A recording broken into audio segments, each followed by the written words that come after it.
بہت ہی پیارے ناظرین، السلام علیکم ورحمۃ اللہ وبرکاتہ۔ میں غلام مصطفیٰ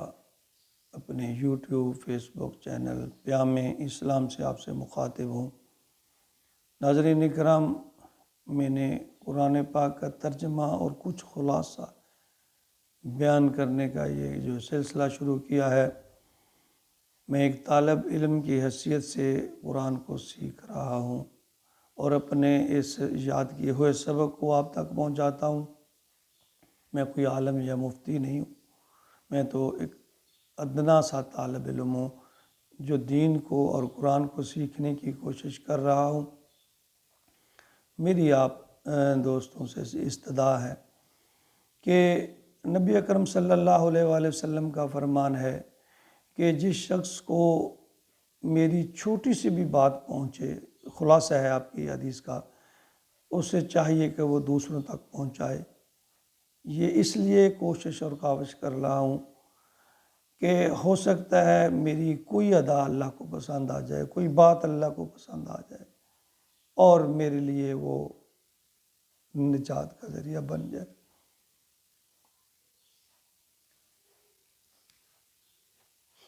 میری اللہ رب العزت سے استدعا ہے کہ رب العالمین مجھے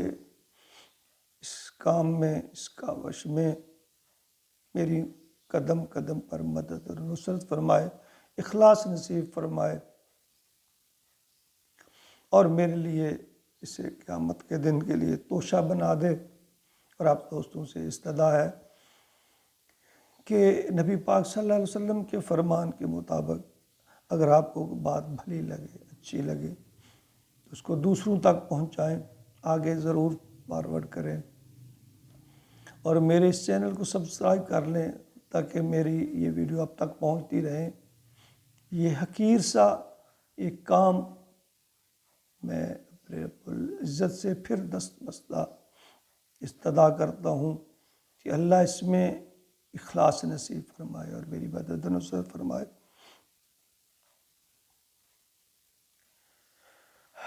آج کا ہمارا سبق سورۃ البقرہ کی آیت نمبر 234 پر مشتمل ہے۔ اعوذ باللہ من الشیطان الرجیم، بسم اللہ الرحمن الرحیم۔ والذین یتوفون منکم ویذرون ازواجا یتربصن بانفسہن اربعۃ اشہر وعشرا فاذا بلغن اجلہن فلا جناح علیکم فیما فعلن فی انفسہن بالمعروف واللہ بما تعملون خبیر۔ پچھلی چند آیت مبارکہ میں طلاق کا جو سلسلہ چل رہا تھا اور اس کی عدت اور مدت کا تذکرہ تھا، اس آیت میں اللہ رب العزت نے تھوڑا سا اس سے مختلف بیان فرمایا کہ کوئی مسلمان جب فوت ہو جائے تو اس کی بیوہ کے بارے میں یہاں بیان ہے کہ وہ کیا کرے، اس کی عدت کتنی ہو۔ والذین یتوفون، اور جو تم میں سے وفات پا جائیں، منکم، تم ان میں سے، ویذرون ازواجا، اور چھوڑ جائیں اپنی بیویاں، یتربصن بانفسہن، تو وہ عورتیں روک کے رکھیں اپنے آپ کو، اربعۃ اشہر وعشرا، 4 مہینے 10 دن تک، یعنی طلاق کی مدت یا عدت جو ہے وہ 3 مہینے، 3 حیض اور طہار، پھر اگر عورت کے پیٹ میں حمل ہو تو پھر اس کی پیدائش تک ہے۔ اور یہاں فرمایا گیا کہ اگر کسی عورت کا خامند فوت ہو جائے تو وہ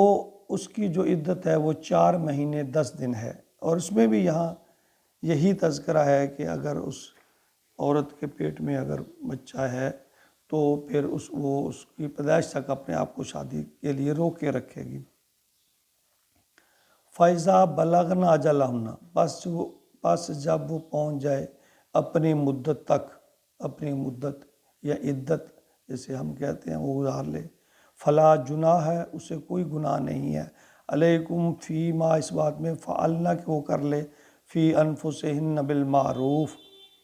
کہ وہ اپنے بارے میں دستور کے مطابق فیصلہ کر لے، اس عورت کو حق حاصل ہے، عدت گزار چکنے کے بعد وہ آزاد ہے کہ جہاں مناسب سمجھے وہ اپنا نکاح کر سکتی ہے۔ اب تمہیں اس کو روکنا نہیں چاہیے کہ معاشرے میں جس طرح ہمارے ہاں ایک ریت ہے کہ جی ہماری ناک کٹ جائے گی، یہ بیوہ ہے، اس کو صبر نہیں ہے تو یہ کیوں نہیں رہ سکتی، یہ باتیں ساری غلط ہیں۔ یعنی اللہ کا حکم ہے کہ اگر خاوند فوت ہونے کے بعد عدت گزارنے کے بعد، جس کو 4 مہینے 10 دن کہا گیا، اگر عورت کسی اور جگہ نکاح کرنا چاہیے تو معاشرے کو یا گھر والوں کو اس کے آڑ نہیں بننا چاہیے، اس کو روکنا نہیں چاہیے۔ اس کو اختیار ہے، جب اللہ تعالیٰ اختیار دیتا ہے تو انسان کو بھی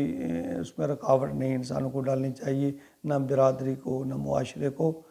واللہ بما تعملون خبیر، اور جو کچھ تم کر رہے ہو اللہ سے خبر ہے۔ یہ دیکھیے متواتر اللہ تعالیٰ ہر آیت کے آخر میں وارننگ دے رہے ہیں کہ تم اگر ایسا نہیں کرو گے تو پھر اللہ دیکھ رہا ہے، یعنی اللہ تو ہر چیز کو دیکھ رہا ہے کہ تم کسی کے اوپر جو اختیار جس کو اللہ نے جس طرح دیا ہے۔ دیکھیں اسلام ایک دین فطرت ہے، انسان نے عورت کو بھی اس قدر حقوق دیے ہیں جس قدر مرد کو دیے ہیں، البتہ مرد کو جو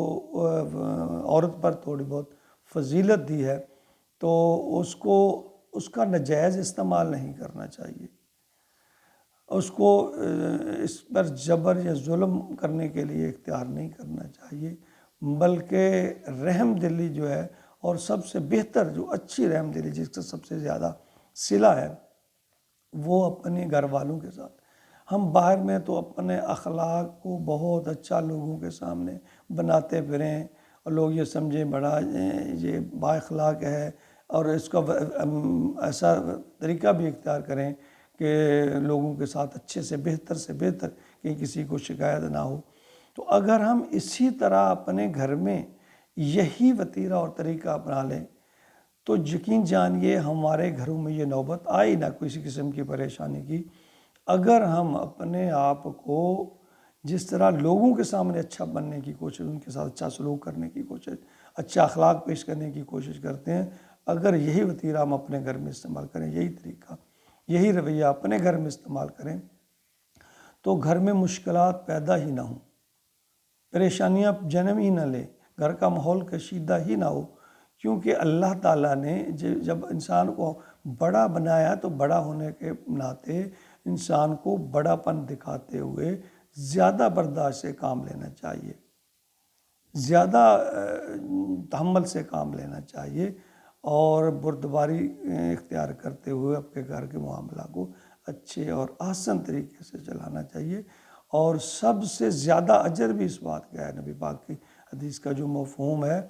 کہ تمہیں اس پہ اجر ملے گا اگر تم اپنے گھر والوں کے ساتھ اچھا سلوک کرتے ہو۔ اس کا مطلب یہ نہیں ہے جس طرح ہم لوگوں میں کہ تم عورت کی غلامی کرتے ہو، جی تم عورت کی غلامی کرو گے یہ ہو جائے گا تم عورت کے نیچے لگ جاؤ گے، نہیں۔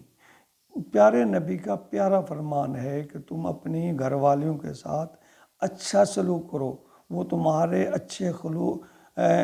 جو سلوک ہے وہ سب سے زیادہ حقدار ہیں اس کی، لوگوں سے بھی زیادہ، وہ لوگوں سے زیادہ تمہارے اچھے اخلاق کی، اچھے کردار کی اور اچھے سلوک کی حقدار ہیں، اور پھر اس پہ اجر ملے گا، اور نبی پاک کے حکم کے مطابق اسے بہترین انسان قرار دے دیا گیا ہے۔ تو اس میں یہ ایک عورت کے نیچے لگنا، عورت کی غلامی کرنا، اس طرح کی یہ خرافات، ان کو ملحوظ خاطر نہیں رکھنا چاہیے، ان کو اس طرح نہیں لینا چاہیے۔ جب نبی پاک نے فرما دیا تو ہمارے لیے تو اللہ کے نبی کا حکم سر آنکھوں پر، آپ نے فرمایا جو بہتر انسان ہوئی ہے جو اپنے گھر والوں کے لیے بہتر ہے، تو بہتر تبھی ہوگا جب اس کے ساتھ حسن سلوک سے پیش آئے گا۔ اللہ تعالیٰ ہمیں اپنے نبی پاک کے حسن حسنہ پر چلنے کی توفیق عطا فرمائے، آمین۔